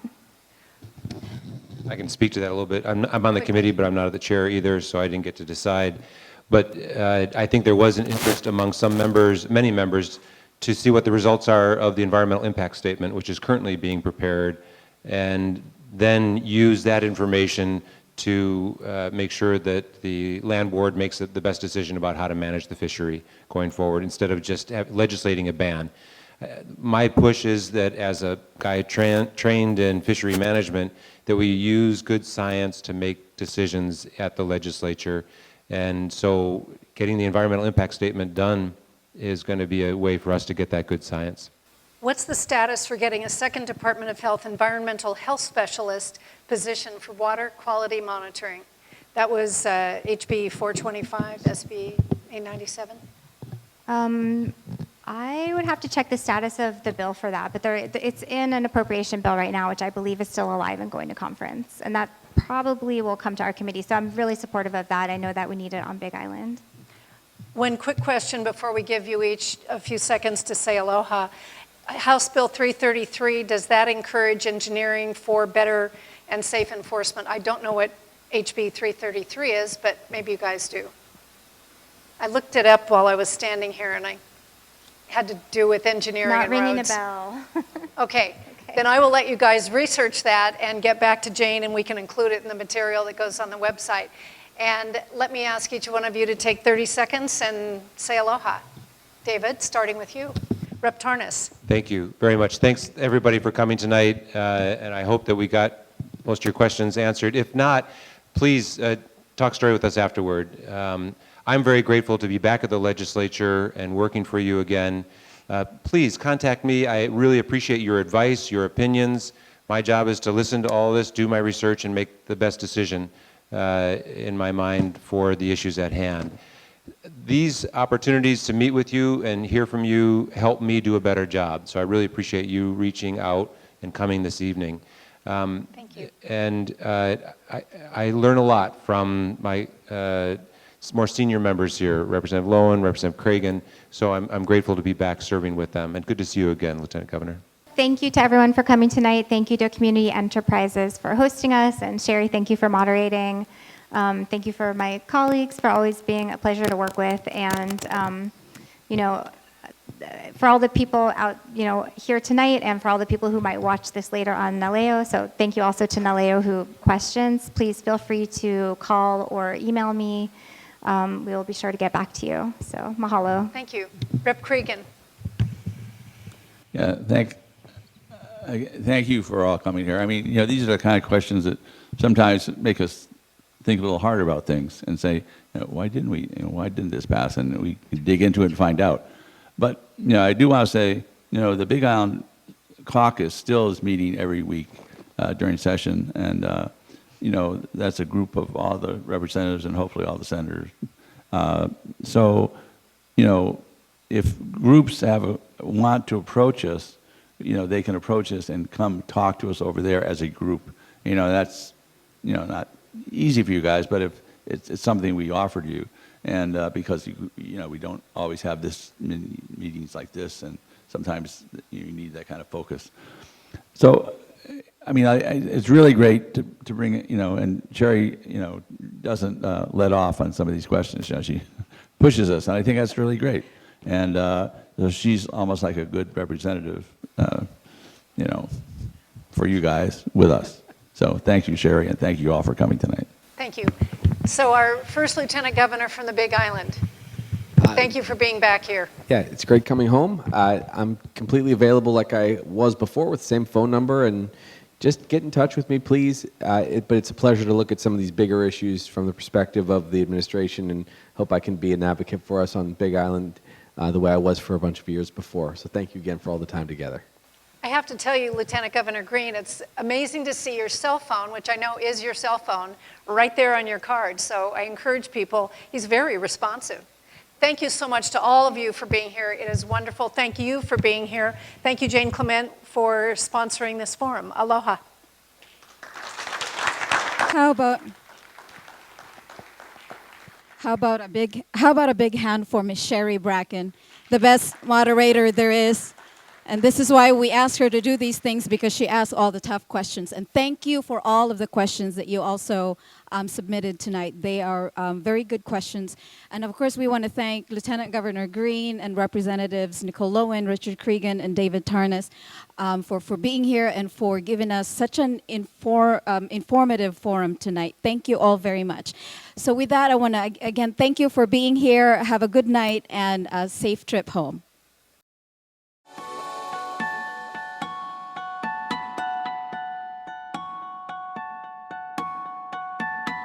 This is the representation of the kind of quality of speakers that we have here at West Hawaii Forum.